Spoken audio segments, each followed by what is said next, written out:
with him. Hi, everybody. Ahead for us this half hour, the Bills want a new place to play.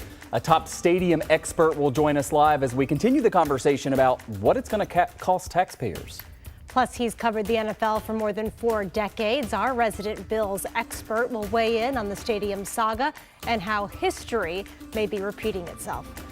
And 1 week from today, Canada will be open for fully vaccinated Americans, but it's not going to be as simple as just crossing the border. What you need to know as you plan that first trip.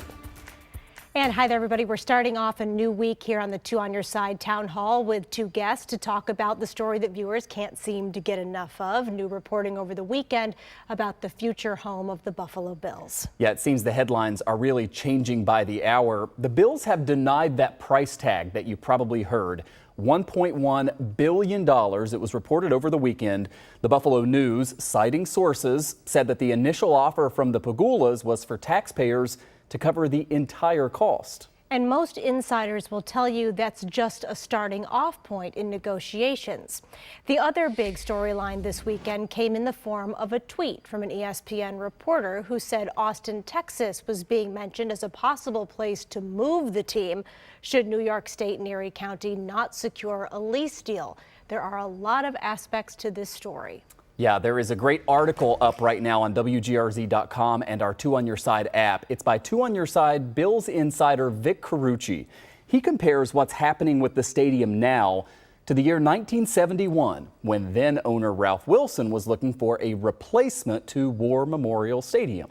And Vic writes, back then, Wilson went so far as to publicly share that he told officials in Seattle, which didn't have an NFL franchise at that point, he was very serious about moving the Bills there and had, in fact, spoken about it with the King County executive.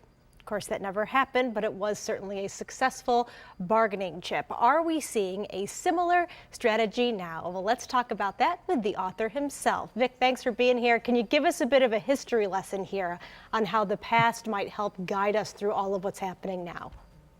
Yeah, and it's not just a Bills thing. Anyone who's followed the NFL for a long time will tell you that circumstances like these come up when teams want new stadiums.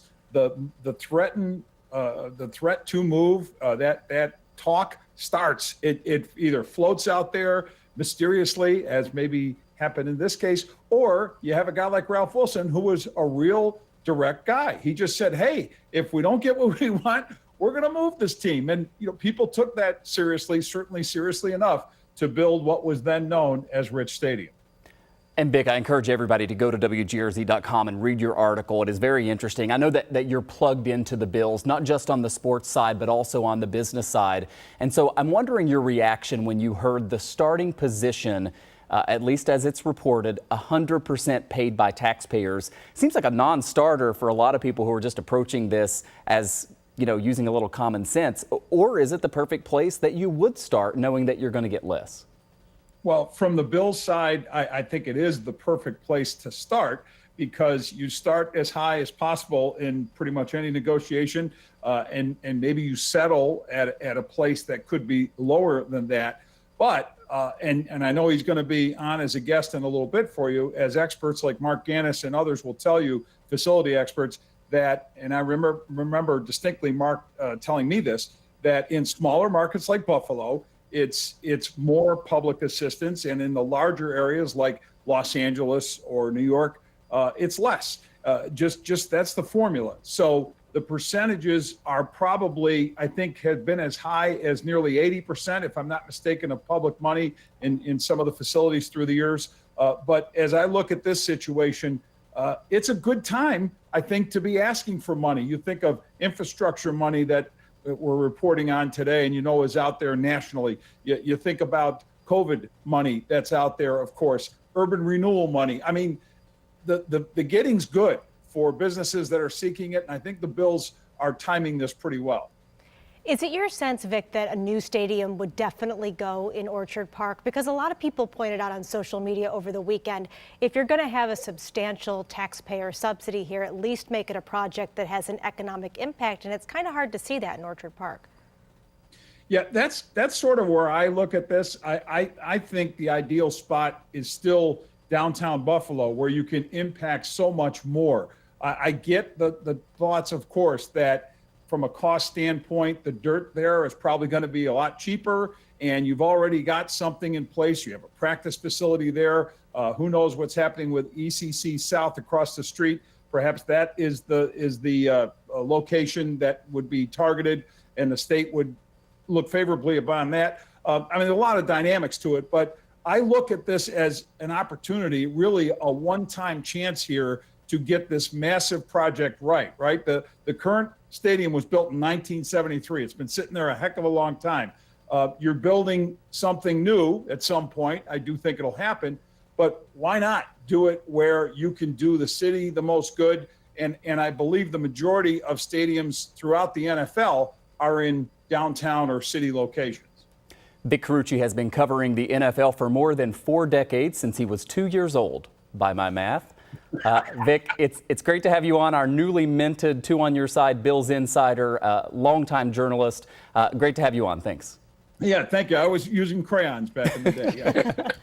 All right, thank you, Vic. And he mentioned this next gentleman's name, Mark Gannis, president of Sports Corp, a leading sports business and consulting firm, joining us now. Mark, thanks for your time. I want to start with you, big picture here, and your reaction to the reporting that's been out there over the weekend, and specifically that $1.1 billion price tag. What'd you make of that? I think it's a little bit low. When you're looking at building a new open air stadium, you've got to be looking at least at $1.25 billion these days. And New York is not exactly an inexpensive place to build a large project. So you have to take that into account. Plus you have to take the winters and how you can't do construction 12 months of the year. So I think you're looking at least at $1.25 billion, maybe a few clicks more than that. And you've been involved in the development of a lot of sports facilities, including the new Yankee Stadium, which was partially paid for by taxpayers.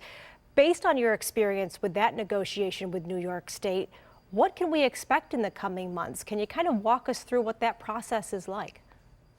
Well, first thing is you've got to decide what it is you want to build and make sure that everybody understands that the scope of the project is what fits in the community. A SoFi Stadium in LA, Allegiant Stadium in Las Vegas is not what you need to build in Buffalo. The markets are completely different than there, Atlanta, or some of the other places, new stadiums in the NFL. So first thing is determine the scope and determine it together based on the market. Second thing is think about what options, model out the economics at various scenarios and share that information with the public sector, with the public officials. There's really no reason why the bills need to hide that under a bushel. That they will be able to make a very strong argument that really a significant amount of public sector participation needs to go into this project. And then everybody needs to take a deep breath and think of how important the bills are to the entire Western New York community. When something is really important, you sometimes stretch further than you otherwise would. I've been around a lot of team relocations, and let me tell you something, when a team is left, it has never left the community better off than while it was there. And I will also tell you, there are many examples where communities tried to backfill and it cost far more money to attract a team than it did to keep the team that was already there. So it's really at that point, people have to determine how important the bills are to the community, and everybody needs to work together at that point. And the politicians, because this is a political decision when it comes down to it, guys, the politicians need to step up here. The people of Western New York have stepped up for New York State for generations. This is a time when the people of Western New York need the state of New York and Albany to step up. You just kind of mentioned the possibility of relocation. I think a lot of people watching right now don't even want that put out in the universe, and so many people were taken aback at that ESPN report, or at least that tweet from an ESPN reporter saying that Austin, Texas was being considered as a place to relocate. We don't know how accurate that is, but we do know in a negotiation, everybody looks for leverage, right? So I'm wondering, do you think that a threat like that is common for teams to try to use when they're negotiating with governments to try to get them to pay for stadiums and arenas and ballparks? First thing is, all due respect to Seth Wickersham, I did some digging today. I really wanted to find out if there were any ongoing communications. To my knowledge, there have been none so far. So, Seth is a good reporter. I know him pretty well, but I don't think there's anything to that yet. Now, if we get to a point, and Buffalo and New York and the Bills get to a point where it doesn't look like it's going to happen, then sure, there are going to be a host of locations. Austin is only one of maybe a half dozen that could be very successful for an NFL team, whatever the NFL team is that would be there. But you need to think about something else, guys. 50-year-old whatever the name of the stadium is right now, I still call it New Era, Highmark Stadium. This is a 50-year-old stadium.